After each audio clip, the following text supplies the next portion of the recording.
jiran dia dapat, nikmat jiran dia dapat.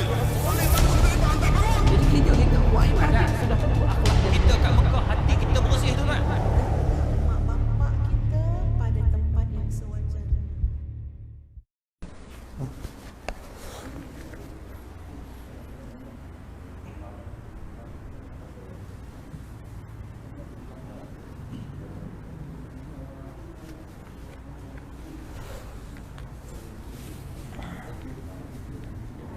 A'udzu billahi minasyaitonir rajim. Bismillahirrahmanirrahim. Assalamualaikum warahmatullahi taala wabarakatuh. Alhamdulillahi rabbil alamin wa bihi nasta'in ala udwana illa 'alal zalimin. Asyhadu an la ilaha illallah wahdahu la syarikalah wa asyhadu anna Muhammadan 'abduhu wa rasuluh. Allahumma salli wa sallim ala habibina wa syafi'ina wa zukhrina wa qudwatina wa uswatina sayyidina wa maulana Muhammad wa ala alihi wa ashabihi wa man tabi'ahum bi ihsanin ila yaumiddin. Subhanaka la ilma lana illa ma 'allamtana innaka antal alimul hakim. Wa la hawla wa la quwwata illa billahil aliyyil azim. Amma ba'du. Allahumma inna nas'aluka ilman nafi'a. Ya Allah Tuhan kami, kurniakan kepada kami ilmu yang bermanfaat, wa rizqan halalan tayyibah, kurniakanlah juga kepada kami rezeki yang halal baik mencurah-curah, wa amalan mutaqabbalah, dan terimalah segala amalan baik kami. Mudah-mudahan kami layak masuk ke dalam syurga-Mu ya Allah. Amin ya rabbal alamin. Ayah-ayah, ibu-ibu, adik-ibu tak ada. Tuan-tuan yang dirahmati Allah sekalian, pertama-tamanya syukur kehadrat Allah Subhanahu wa taala masih lagi dilimpahkan kita dengan kurniaan rahmat, nikmat macam-macam lah. Nak cerita pasal syukur ni, hari-hari kita sedut udara, hari-hari paru-paru kita bergerak, jantung kita pam darah dan sebagainya, semua itu menandakan kekuasaan Allah Subhanahu wa taala. Tak dapat tidak, setiap hari, setiap kali kita nak tidur, nak bangun, apa juga kita nak buat, pastinya kita mesti mensyukuri nikmat yang Allah Ta'ala kurniakan, yang telah kurniakan, yang sedang dikurniakan, yang akan dikurniakan. Mudah-mudahan kita menjadi orang yang bersyukur. Mudah-mudahan disebabkan kesyukuran itu kita mendapat peluang untuk memperbaiki diri kita dan melayakkan kita bersama-sama dengan orang yang beriman dan beramal soleh pada yaumul mahsyar nanti, insya-Allah. Amin ya rabbal alamin. Qala Allah Ta'ala fi kitabillahil aziz, a'udzu billahi minasy syaithanir rajim. Ma kana Muhammadun aba ahadin mir rijalikum walakin Rasulullah wa khataman nabiyyin wa kana Allahu bikulli syai'in alima. Sadaqallahul azim. Surah Al-Ahzab ayat yang ke-40. Artinya, Muhammad itu sekali-kali bukan bapa ataupun ayah daripada seorang laki-laki di antara kamu wahai manusia, tetapi dia adalah Rasulullah dan penutup bagi sekalian nabi, dan adalah Allah Maha mengetahui atas segala sesuatu. Tuan-tuan yang dirahmati Allah sekalian, hari ini saya dapat tajuk kisah rindu buat Nabi, sempena dengan Maulud Nabi insya-Allah pada masa yang akan datang. Hari ini 20 berapa Ramadan? Cuba tengok. 5 Oktober bersamaan, semua tengok. Baru kita tahu kalender Islam hari ini berapa hari bulan. Hari ini 28 Safar, maknanya bulan depan lagi beberapa hari kita nak masuk Rabiul Awal. Sebab itu ada sambutan Maulid Nabi, mana-mana tempat kita buat. Itu nombor satu. Bila ada sambutan Maulid Nabi, maknanya kita nak menceritakan akan keagungan Nabi dan kehebatan surah Abdul Rahman Auf ini. Dia buat bersiri selama 4 minggu berturut-turut, hebatnya. Allahu Akbar. Surah Sarah Kristian 11 ni memang antara yang masyhur lah di kalangan Putrajaya ni. Walaupun dia kecil tapi meriah insya-Allah. Tuan-tuan dirahmati Allah sekalian, hari ini saya nak membahaskan ataupun mengkongsikan dengan tuan-tuan sekalian akan beberapa perkara.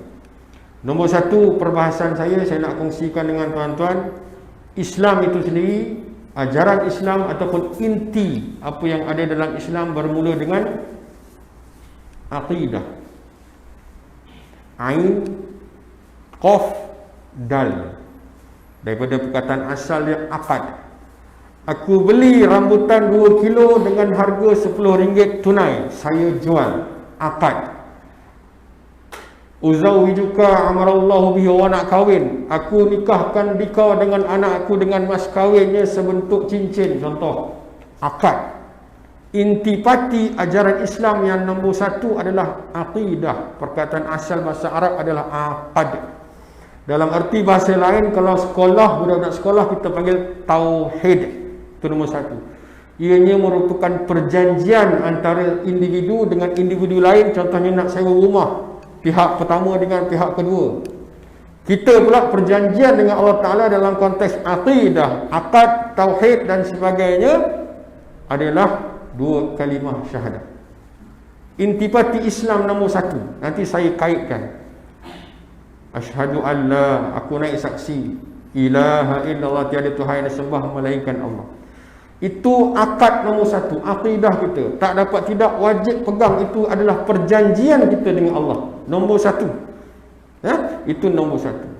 Apa yang dimaksudkan la ilaha, la ma'buda bihaqqin illallah. Maknanya tidak ada sekutu bagi Allah. Angkat takbir nak semayang, Allahu Akbar, Allah Maha Besar. Dalam semayang masuk saja angkat takbir, kemudian doa iftitah, inna solati wa nusuki wa mahyaya wa mamati, hidupku matiku lillahi ta'ala. Segala-galanya kita nak buat kerana Allah Ta'ala. Sebab apa? Sebab kita sudah akad dengan Allah Ta'ala. Aqidah kita berpegang kepada asyhadu an la ilaha illallah wa asyhadu anna Muhammadar Rasulullah. Para ulama muktabar, dia kata ilmu ni nombor satu, nama dia akad ataupun aqidah, ataupun dalam arti kata lain namanya tauhid. Bagi budak-budak yang sekolah darjah 1, darjah 6, tingkatan dan sebagainya, tauhid. Dalam arti kata lain, bahasa orang-orang yang besar, ulama besar-besar, dia panggil ilmu kalam.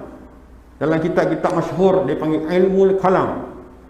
Dalam kitab-kitab lain dipanggil al-fiqhu akbar, fiqh yang besar. Kalau fiqh yang kecil, kita ada halal, kita ada haram, kita ada harus, kita ada mubah, kita ada makruh, kita ada itu. Itu fiqh yang kecil. Fiqh yang besar adalah asyhadu an la ilaha illallah wa asyhadu anna Muhammadar Rasulullah. Dalam konteks bahasa. Dalam konteks bahasa yang lebih moden, kita panggil teologi. Teologi ni dia akan kaji kenapa air laut tidak pergi ke sungai, kenapa ikan di dalam lautan tidak boleh hidup di darat. Siapa yang mengatur dunia ini dalam konteks dunia sekarang, kita panggil ilmu teologi. Ada profesor-profesor di luar sana, universiti-universiti, ada PhD berkenaan dengan teologi. Mengkaji Tuhan, mengkaji kenapa alam ini tidak runtuh, kenapa langit ini tidak jatuh, kenapa tanah ini berada di bawah, kenapa angin bergerak kita tak nampak, semua dikaji. Siapa yang mengaturkannya? Maka itu kita tidak tahu, orang dulu tidak tahu, maka dipanggil Tuhan kita adalah X. Contoh, seorang pun tak tahu. Ini sebelum kedatangan Nabi SAW. Sebelum datangnya Nabi, kita tak tahu. Zaman jahiliah lah waktu ni, kita tak tahu siapa Tuhan kita, siapa yang buat ni, siapa yang adakan tanah, siapa yang adakan bukit, siapa yang adakan pokok, siapa adakan langit. Semua dia tanya, kenapa air sungai, kenapa itu, kenapa binatang, macam-macam dia tanya. Siapa yang mengatur? Jadi masing-masing tidak boleh nak jawab. Maka kita jadikan alam ini diciptakan oleh X. Maka itu tuan-tuan dan puan-puan dirahmati Allah sekalian, datanglah kalimah syahadah yang belakangnya, wa asyhadu anna Muhammadar Rasulullah. Aku bersaksi bahawa tidak ada lain lagi Nabi Rasul, yang ini Nabi Muhammad SAW. Tidak ada lagi dah. Dan ayat tadi sebut khataman nabiin, yang paling terakhir. Maka itu Allah Ta'ala mengutus Nabi Muhammad SAW untuk berjumpa dengan manusia-manusia seperti kita pada zaman jahiliah dulu ni, yang kata Tuhan itu X, nak menceritakan, okey, siapa yang bina Tuhan, siapa yang bina langit, siapa yang bina itu, siapa yang bina ini, maka datanglah Muhammad ibn Abdullah ibn Abdul Muttalib ibn Hashim ibn Abdul Manaf nak bagi tahu pada orang Tuhan kita adalah Allah. Apa buktinya? Mudah tuan-tuan, ayah-ayah, ibu-ibu yang dirahmati Allah sekalian, sangat mudah. Dia orang akan tanya, zaman-zaman dulu tanya, siapa Tuhan kamu? Dia akan tanya pada Nabi. Maka Nabi pun jawab, Allahu la ilaha illa huwal hayyul qayyum. Kita baca hari-hari, tadi baca ayat kursi. Allahu la ilaha illa, tiada Tuhan selain daripada dia. Apa sifat dia? Hayyu ya qayyum, maha hidup, maha pengatur. Maknanya X yang kamu katakan ini adalah Allah. Siapa yang sampaikan? Nabi Muhammad sallallahu alaihi wasallam. Nombor satu, siapa Tuhan kamu? Jawapannya Allahu la ilaha illa huwal hayyul qayyum. Kemudian dia datang soalan yang kedua, adakah Tuhan kamu ini yang kamu kata Allah ini tidur, mengantuk dan sebagainya? La ta'khudhu sinatun wala naum. Ada dalam Quran. Kita baca hari-hari lepas sembahyang, tapi kita mungkin terlepas pandang nak tadabbur mungkin. Ada lagi soalan dia, Tuhan kamu ni bagaimana kekayaannya? Kaya tak kaya? Lahu ma fis samawati wal ard. Daripada langit sampai bumi semua dipapau. Bahasa orang muda lah. Kekayaannya. Siapa yang boleh bantu kamu wahai manusia sekiranya Tuhan tak izin? Man zalladhi yashfa'u indahu illa bi'izni. Kalau kamu manusia buat dosa, buat maksiat, rasuah, orang dah bagi undi tiba-tiba keluar, mengumumkan keluar macam dia berlaku, apa yang berlaku? Contoh, dia ya'lamu ma baina aydihim wa ma khalfahum wa la yuhituna bi syai'in min ilmihi illa bima syaa. Tuhan kamu punya kuasa ataupun tidak? Wasi'a kursi yuhus sama wa wal ard. Boleh ke Tuhan kamu ini utus ataupun menyelesaikan masalah-masalah seluruh dunia? Yang berada di lautan, yang berada cacing di dalam tanah, harimau makan kerbau dan sebagainya, manusia punya masalah, segala-gala punya masalah. Ayat yang terakhir dalam surah Ayatul Kursi. Wala ya'uduhu hifdhuhuma wa huwal aliyyul azim. Tafsir mudah. Siapa yang menyampaikan? Kenapa dia menyampaikan? Yang pertama sekali kerana dia adalah utusan Allah. Siapa yang kita kata kita rindukan dia ni? Biasa kita rindu ni orang yang pernah kita jumpa, kemudian kita lama tak jumpa. Bila kita jumpa dengan dia, kita lama tak jumpa, rindu. Macam saya datang daripada Terengganu 4-5 hari tak jumpa isteri, saya guna video call, rindu. Ini kita ni ayah-ayah, ibu-ibu tak pernah jumpa dengan Nabi Muhammad sallallahu alaihi wasallam. Tahu-tahu kita dapat ajarannya dan intipatinya, akadnya, akidahnya, asyhadu an la ilaha illallah wa asyhadu anna Muhammadar Rasulullah. Itu nombor satu. Kalau betul-betul iman kita tu berada dalam keadaan yang tegak, yang kuat, apabila kita berselawat ke atas Nabi tiap hari dalam solat, kita akan selawat ke atas Nabi, sama ada tahiyat awal maupun tahiyat akhir, mesti baca selawat. Wajib tahiyat akhir itu bacaan selawat, rukun solat. Kalau betul iman kita berpegang kuat kepada Nabi Muhammad Rasulullah kita, terasa diri itu kecil sangat, terasa diri itu, ya Allah, aku ni nak sangat jumpa Nabi, sampai tahap begitu.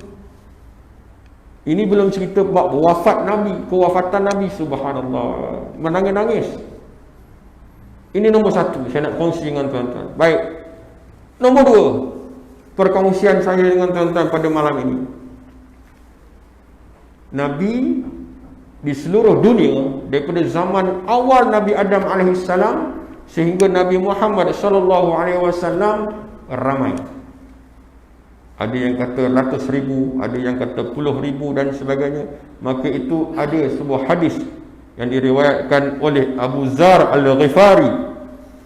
Jumpa dengan Nabi SAW, dia tanya, wahai Rasulullah, aku nak tanya, berapa banyak Nabi seluruh dunia ini sehingga engkau hidup, engkau khataman Nabiyyin yang terakhir. Daripada itu, sebelum daripada ini ada berapa Nabi? Nabi jawab 124,000. Riwayat hadis Bukhari. 124,000 Nabi. Berapa pula ada Rasul dekat sekolah, buku tulis, dekat sekolah punya silibus 313. Dalam kitab hadis Nasa'i dan Bukhari 315 Rasul. Okey? Baik. Banyak-banyak hari, dalam sebanyak hari, hari mulia, hari Jumaat. Dalam Nabi sebanyak Nabi, yang paling mulia adalah Nabi Muhammad. Subhanallah. Allahu Akbar. Baik. Saya nak sambung sedikit berkenaan dengan perbahasan Nabi SAW. Kenapa dia menjadi penghulu kepada segala Nabi? Yang pertama sekali, kerana ujiannya yang ditempuhi adalah double. Ada sahabat Nabi, untuk makluman tuan-tuan, pergi berjumpa dengan Nabi. Bila dapat tahu baginda sakit, ya Rasulullah, aku nak ziarah engkau sakit, silakan masuk. Sahabat tu pergi sentuh dahi Nabi. Sentuh, maknanya demam, kita sentuh dahi. Sahabat tu pergi sentuh dahi Nabi. Panasnya ya Rasulullah. Adakah ini adalah merupakan satu ujian daripada Allah kepada engkau? Ya, sakit merupakan penghapus dosa dan sakit juga merupakan ujian.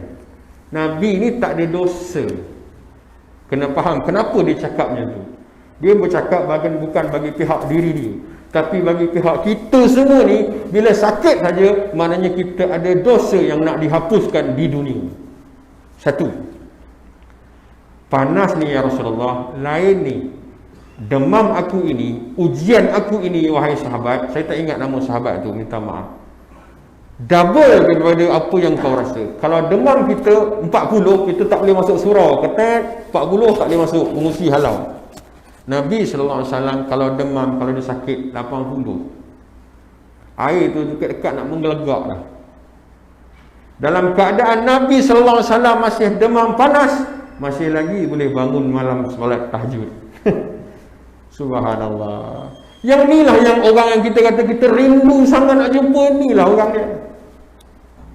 Tapi ada juga di kalangan kita, tapi bukan Presiden 11 luar, bukan Putrajaya, yang tak ingat kepada Nabi. Semayangnya tidak, selawatnya tidak, maulud dah dekat, tak ambil tahu. Ini masalah, penyakit iman kita tadi. Sebab apa? Sebab tak berpegang teguh kepada akad tadi. Kalimah syahadah, kita panggil simpulan iman. Orang ngaji pondok dia tahu, simpulan iman memang kalimah la ilaha illallah Muhammadur Rasulullah. Memang komplit set, dipegang kuat simpulan iman, akad kita dengan Allah Ta'ala. Maka itu Allah Ta'ala utus Nabi SAW untuk memberikan laluan, cara, kaedah bagaimana nak melaksanakan kehidupan seharian dalam konteks Islam sampai hari ini. Nabi turun nak menyampaikan dakwah dan sebagainya. Ujian Nabi SAW, ayah-ayah, ibu-ibu, tuan-tuan dan puan-puan dirahmati Allah sekalian, saya bagi satu contoh. 3 tahun sebelum hijrah Nabi SAW, Nabi pergi ke satu bandar namanya Taif. Tuan-tuan tahu Taif ya? Pernah dengar ya? Saya pernah dengar, pergi tak pernah. Taif.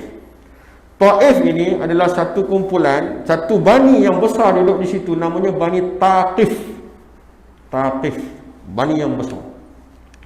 Nabi nak balik ke Taif sebabnya dia punya moyangnya asal daripada Taif. Nama moyangnya belah perempuan Atikah. Atikah ini isteri kepada Hashim bin Abdul Manaf, Muhammad bin Abdullah bin Abdul Muttalib bin Hashim bin Abdul Manaf. Kalau orang yang buka buku Barzanji tu, dia tahu. Maknanya dia nak pergi rumah moyang dia, kampung halaman moyang dia. Ni bukan Kajang Pak Malau, Kajang Melipat berdagang ni, tak. Dia nak balik kampung ni. Dia naik ke Bukit Taif, dia buat satu program perjumpaan bersama rakyat untuk menyebarkan dakwah dan dakwah Islam. 3 tahun sebelum Hijriyah. Dia datang baru nak mula saja, orang-orang kampung panggil budak-budak PUBG, Mobile Legends, Beyblade apa semua ni, dia panggil, dia ambil batu, dia baling, dia ambil pasir, dia baling, dia ambil kayu, dia baling, sampai berdarah Nabi daripada kepala meleleh sampai ke tumit. Sahabat Nabi SAW seorang ikut. Sahabat Nabi tu lari ke belakang, Nabi tetap tinggal berdiri, semata-mata nak menegakkan, nak menyebarkan dakwah Islam. Pada waktu itu sebelum hijrah, berdarah. Balik kampung moyang kita ni, kalau berdakwah ke Sarawak, Santubong, Sarike, kalau orang tak terima tak apalah, bukan kampung halaman kita.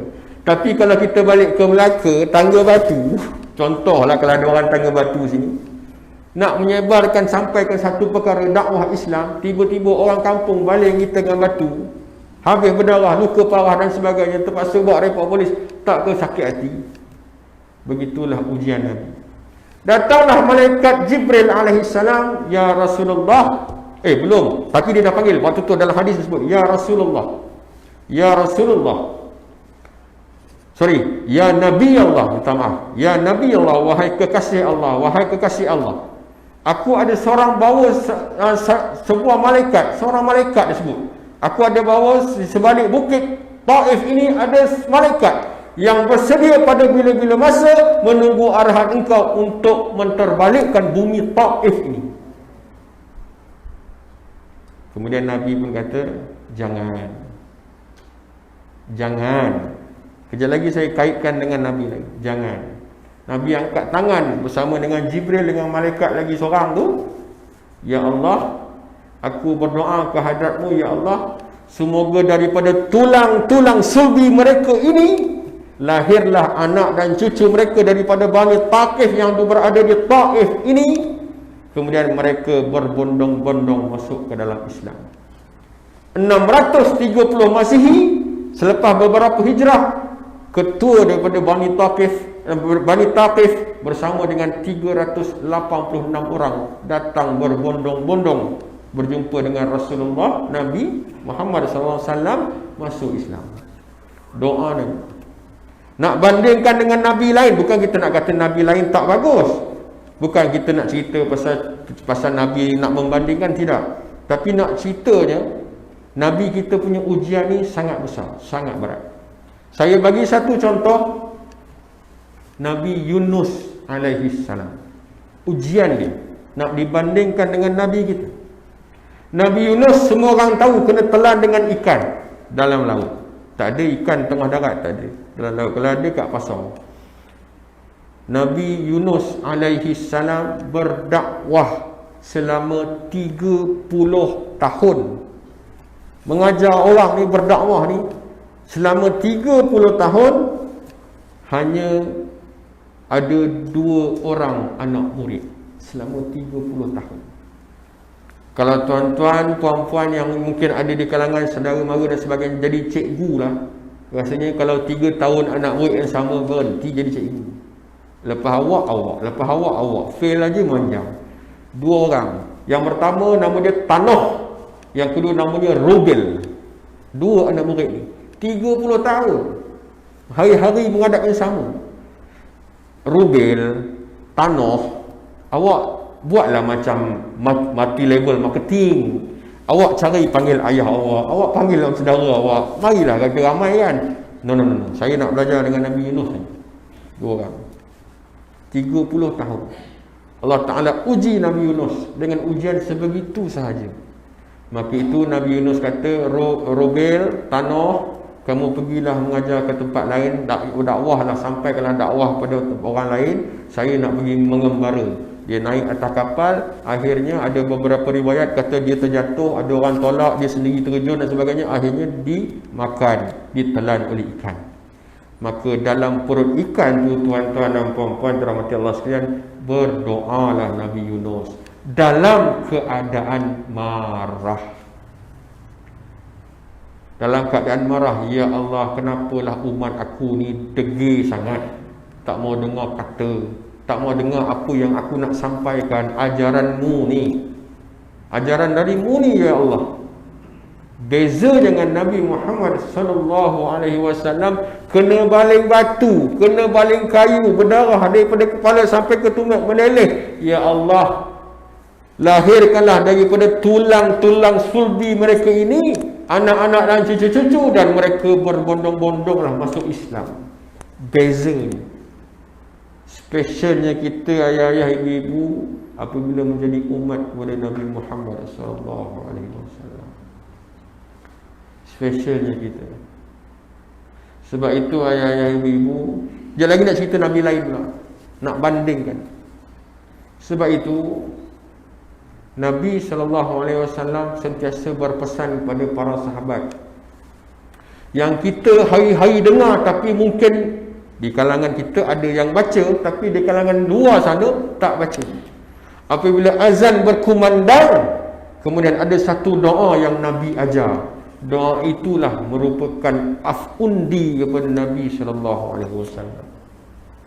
Allahumma rabba hadhihi ad-da'wati tammah wassalatil qa'imah, sampai habislah. Ada dekat situ ayat dia yang paling tertinggi, maqamal mahmud alladhi wa'adtah. Maqam yang tu yang paling tertinggi. Nabi pesan pada sahabat, Nabi pesan pada isteri-isteri Nabi, tolong sampaikan doa ini selepas dengar berkumandangnya azan. Tolong pastikan anak cucu kamu, umat aku semua baca doa ini, kerana doa inilah yang boleh menaikkan darjat dan martabat aku, maqam aku, wasilah aku, kedudukan yang tertinggi berada di sebelah Allah Subhanahu wa taala pada yaumul mahsyar nanti. Apabila Nabi berada sebelah Allah Ta'ala, Nabi jadi chief di mission. Nabi pegang bendera putih. Nabi berada di depan sebelah Allah Ta'ala. Ada riwayat lain kata Nabi berada betul-betul sebelah kursi Allah. Sebab tu hari Yaumul Mahsyar, hari perhitungan. Dan pada waktu itulah Nabi sebut, siapa yang membaca doa ini, aku akan pastikan mereka tidak walaupun sekelumit akan mendapat syafaat daripada aku. Yang kita kata kita rindu sangat tu kepada Nabi Muhammad ini, yang kata kita rindu sangat dengar orang azan, doa pun kita tak baca. So di mana kata kita rindu kepada Nabi sallallahu alaihi wasallam? Tepuk dada, tanyalah selera ayah-ayah ibu. Di mana kedudukan kita nak dekat dengan Nabi, nak pergi Telaga Kausar bersama dengan Nabi pada Yaumul Mahsyar. Kita nak jumpa di dunia memang takkan jumpa, melainkan di akhirat besok. Tapi adakah kita berusaha setiap tahun kita sambut Maulid Nabi 12 Rabiul Awal, tapi kita berusaha nak perbaiki ataupun tidak? Hubungan kita dengan Allah satu, hubungan kita dengan Nabi Muhammad sallallahu alaihi wasallam. Tak usah ceritalah pasal selawat. Selawat semua orang tahu. Selawatnya kelebihan semua orang tahu sendiri. Allah Subhanahu wa taala, ayah-ayah, ibu-ibu yang dirahmati Allah sekalian, benda lain semayang ke apa dia tak buat. Allah ni sebab dia yang paling esa. Qul huwallahu ahad, paling esa. Tapi Allah sebut dalam Quran, siapa berselawat ke atas Nabi, aku berselawat ke atasmu. Allah pun selawat. Benda lain Allah tak buat. Buktinya ada dalam Quran. Siapa berselawat ke atas Nabi dengan sekali selawat, aku balas kat dia 10 kali selawat. Aku pun berselawat. Maksudnya Allah balas, maksudnya Allah pun baca selawat ke atas Nabi. Nabi kita lah ni yang kita rindu-rindukan sangat nak jumpa. Persoalannya, adakah kita boleh jumpa? Dalam keadaan kita masih leka, lara kadang-kadang dengan PKP-nya. Sekarang ni dah buka sikit, longgar sikit, kejap-kejap tet. Nama sendiri pun lupa, tet, nak masuk keluar, check out lagi dan sebagainya. Tadi viral nak benda karut, siapa tak check out kena 15,000 pula. Karut macam-macam. Dirosakkan oleh jarum-jarum Yahudi. Benda-benda macam ni kan. SOP kita ikut. Tapi diri kita dengan pegangan kita, akad kita, akidah kita dengan Nabi sallallahu alaihi wasallam, dengan Allah, adakah kita perbaiki? Saya yakin dan percaya ayah-ayah ibu bukan di sinilah, di luar lah. Saya tengok di luar. Masing-masing berisi. Sebabnya duduk PKP makan. Bila makan, urat perut jadi tegang. Bila urat perut jadi tegang, mata jadi kundur. Bila mata jadi kundur, nak bangun tahajud sangat susah. Itulah yang berlaku. Makan, PKP punya pasal. Allah Ta'ala bagi ujian. Kamu ingat tidak pada aku? Kamu ingat tak kepada Nabi yang aku utuskan, nama dia Muhammad bin Abdullah? Itu sebenarnya ayah ibu-ibu. Allahu Akbar. Ujian yang Allah Ta'ala bagi lagi pada Nabi, nak bandingkan dengan Nabi lain. Nabi nak pergi Fathul Mekah, nak buka Mekah. Nak pergi ke Mekah, nak pergi buka Mekah secara beramai-ramai, secara rasmi. Maka buat plan sama sahabat-sahabat. Umar ada, Osman ada, Abu Bakar, semua ada. Ramai-ramai jentera-jentera, perang-perang hebat-hebat semua ada. Buat mesyuarat. Kita macam ni. Kita masuk kat sini, kita keluar kat sini. Tentera berkuda macam ni, kita memanah macam ni, yang rifle macam ni, M16 macam ni, bazooka macam ni. Susun dah siap mesyuarat. Sebab kita tahu di Mekah sana orang Quraisy musuh akan melawan kita. Itu musuh yang nyata. Maka kalau dia buka kuda-kuda, kita pun buka kuda-kuda. Dia pegang parang, kita pegang parang. Dia pegang pistol, kita pegang pistol. Tapi Nabi kita Muhammad sallallahu alaihi wasallam diuji dengan orang-orang munafik. Ini lagi teruk ni. Nabi lain tak ada. Nabi kita diuji dengan orang-orang munafik. Buktinya perjumpaan pada malam tersebut berkenaan dengan pembukaan kota Mekah secara beramai-ramai rasmi itu nak pergi perang, bocor. Rahsia tu bocor, rahsia mesyuarat tu bocor. Tahu dah bila rentas negeri boleh, dah tahu dah. Sebab tu dekat Tol Gombak dah tak ada polis nyerak blok, dah tahu dah. Ni nak bagi tahu, ada seorang manusia munafik, Islam tapi munafik. Namanya Allahu Akbar, Abdullah bin Ubay. Minta maaf. Khatib bin Abi Balta'ah. Nak azan dulu ke? Nak azan dulu ke?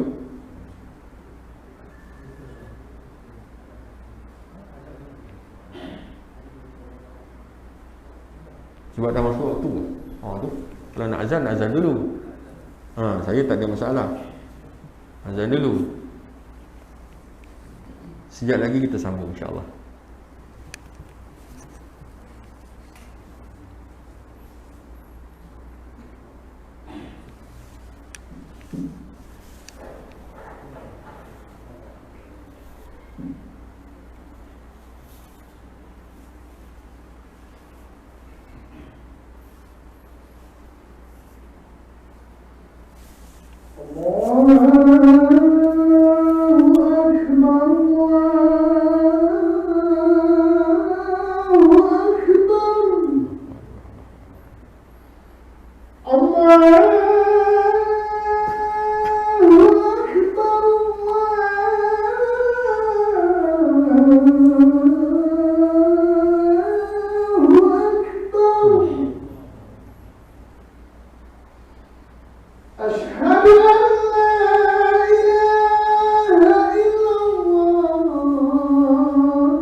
سيدنا محمد الرسول شرف الدرجة العالية الرفيع وبعث مقام محمود الذي إنك لا تخلف الميعاد.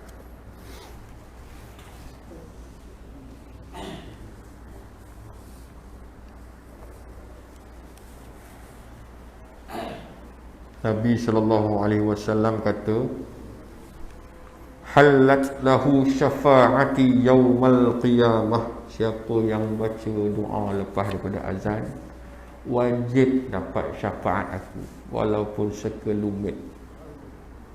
Halat lahu syafaati yaumal qiyamah. Doa yang kita baca tadi ni, setiap kali lepas azan, tolong bagi tahu pada anak, isteri, cucu dan sebagainya. Kalau ada isteri, bagi tahu. Wajib dapat syafaat. Subhanallah. Sebab apa? Sebab kita berdoakan semoga Nabi SAW maqamam mahmudan alladhi wa'adtah. Itu dia. Kalau kata kita sayang Nabi lah, kalau kata kita rindu pada Nabi baginda lah, kalau kata tak rindu tak payah baca lah, kan? Cerita sambung bab Mekah sikit tadi. Khatib bin Abi Balta'ah sudah bocorkan rahsia. Maka Nabi SAW panggil mesyuarat emergency. Dapat tahu rahsia sudah bocor. Ali bin Abi Talib, ada seorang lagi Ubay apa benda nak ingat tak ingat, dan seorang lagi Umar bin Khattab. Nabi bagi tahu, wahai sahabatku sekalian, kita punya rahsia sudah bocor. Kita nak pergi Fathul Mekah, pembukaan Mekah secara rasmi, besar-besaran nak pergi serang. Umar kata, man ya Rasulullah, man, siapa orang dia? Aku nak pergi kerat kepala dia, letak depan kamu ya Rasulullah. Nabi kata, jangan. Ni orang munafik ni, yang nak pecah lubang orang Islam punya peperangan ni. Nabi kata, jangan.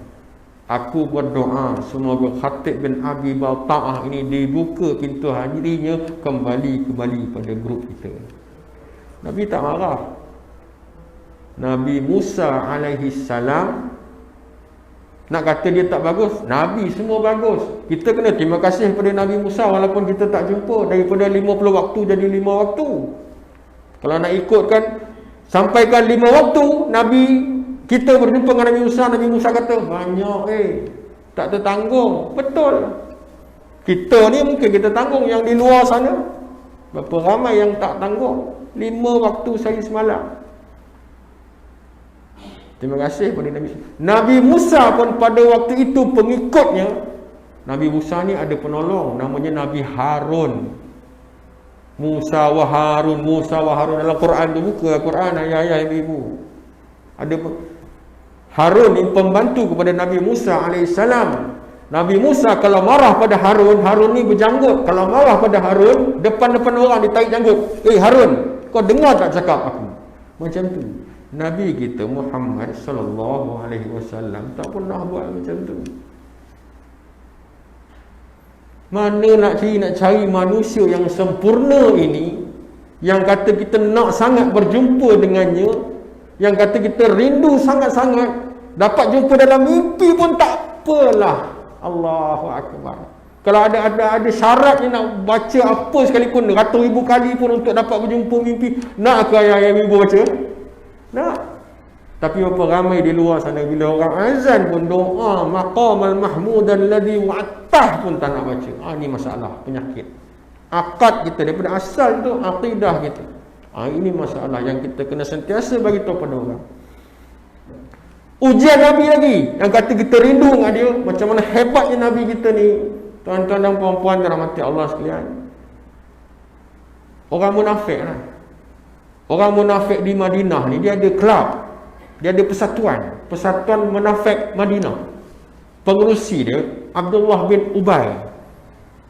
Abdullah bin Ubay ni hebat tak hebat lah. Kita ni kita ingat kita hebat dah. Perdana Menteri kata ingat kita hebat dah. Agong kata ingat kita hebat dah. Kita ingat Melaka ke apa ke, kita ingat kita hebat dah. Abdullah bin Ubay ni orang munafik yang hebat, sehingga kan Allah Ta'ala merekodkan kisah dia jahatnya Abdullah bin Ubay ni sebanyak 17 ayat. Dalam Quran tulis cerita pasal Abdullah bin Ubay. Kita tak ada dalam Quran boh. Abdullah bin Ubay, pengerusi orang-orang munafik Madinah. Dan Abdullah bin Ubay, anak kepada Abdullah bin Ubay, Nabi tarik bersama dengan Nabi SAW. Orang munafik, kau nak jadi munafik, silakan. Tapi kau tetap Islam, no problem. Aku bawa anak engkau. Sebab apa? Besok engkau mati, anak engkau bersama dengan aku. Abdullah bin Ubay meninggal dunia ataupun mati, Nabi SAW pergi menguruskan jenazah Abdullah bin Ubay. Abdullah bin Ubay semasa hidup, ujian yang Allah Ta'ala beri pada Nabi kita Muhammad SAW, menuduh Aisyah berada skandal dengan seorang lelaki nama Safwan. Tuduh isteri Nabi. Abdullah bin Ubay ni hebat tak hebat kita?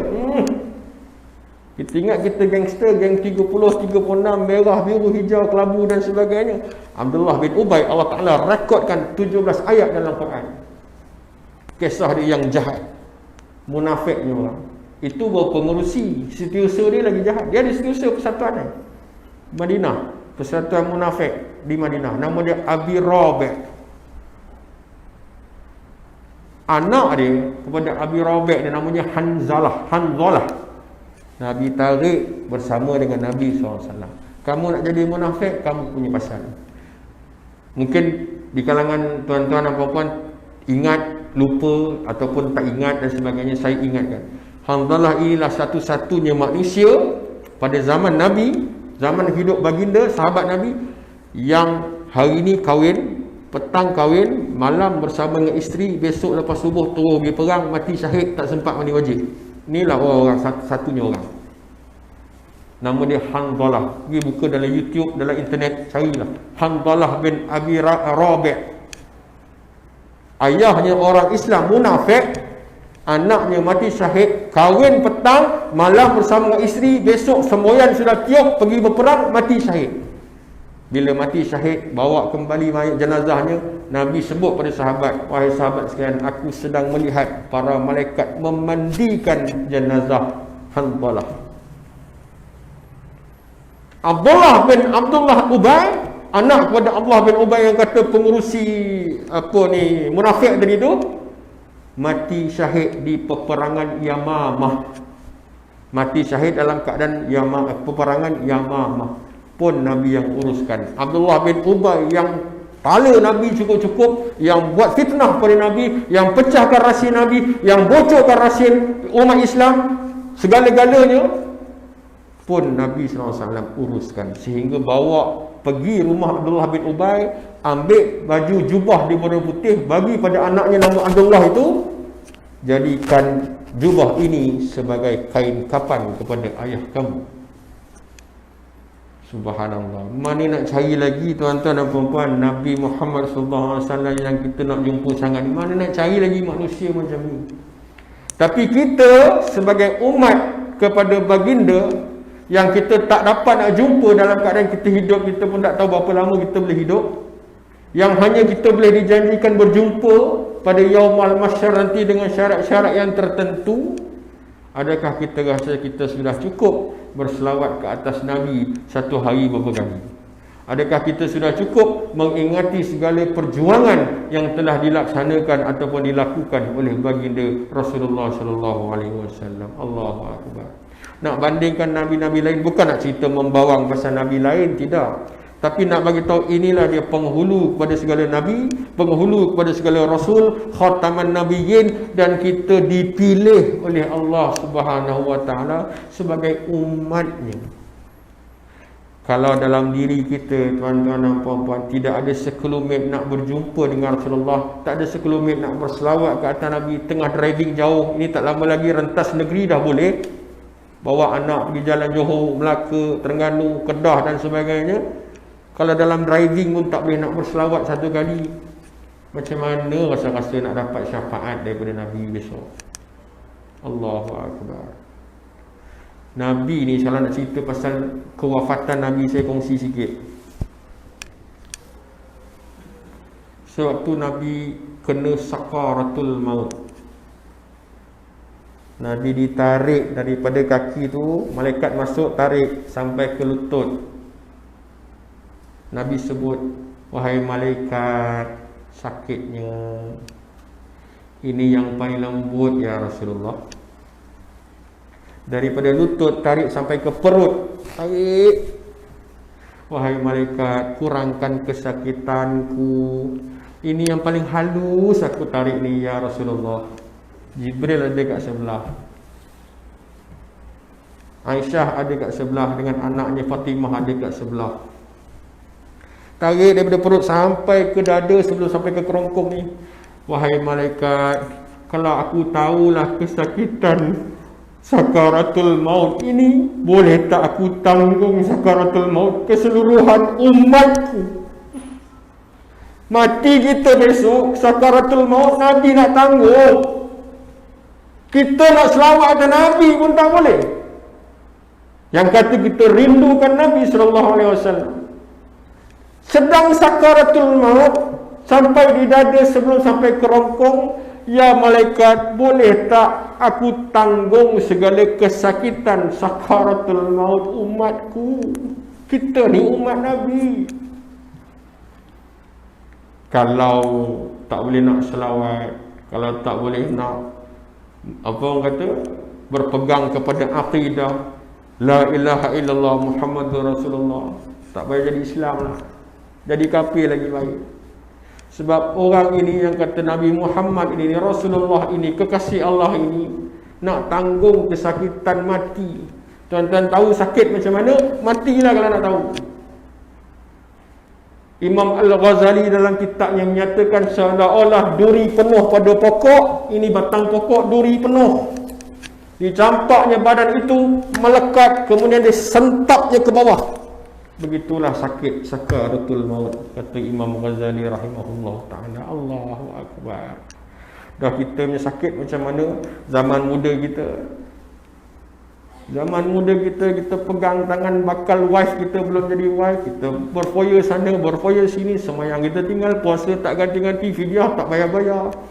Allahu Akbar. Macam mana ni ayah-ayah, ibu, anak kita besok macam mana, cucu kita besok macam mana, mendoakan tidak kita bila kita dalam kubur besok. Ini yang paling penting. Sebab itu akidah, akad, tauhid, itu yang paling penting. Maka itu saya nak mengajak tuan-tuan dan puan-puan yang dirahmati Allah sekalian, sempena dengan maulud ini, datangnya 12 Rabiul Awal akan datang, dan sampailah bila-bila sekalipun lah, sampai kita nak mati besok lah, nak meninggal dunia besok, jangan tinggalkan yang pertama doa yang Nabi sebut tadi lepas azan. Jadikan Nabi berada, afundi Nabi, maqam yang tertinggi, berada di sebelah Allah Ta'ala, di sebelah kursi di atas arash pada yaumah mahsyar. Nombor 1. Yang kedua, jangan kita tinggal solat, kerana dalam solat itu rukunnya adalah salawat ke atas Nabi. Salah satu rukun wajib, rukun sembahyang, bukan wajib dah, rukun. Tak baca tak sah sembahyang.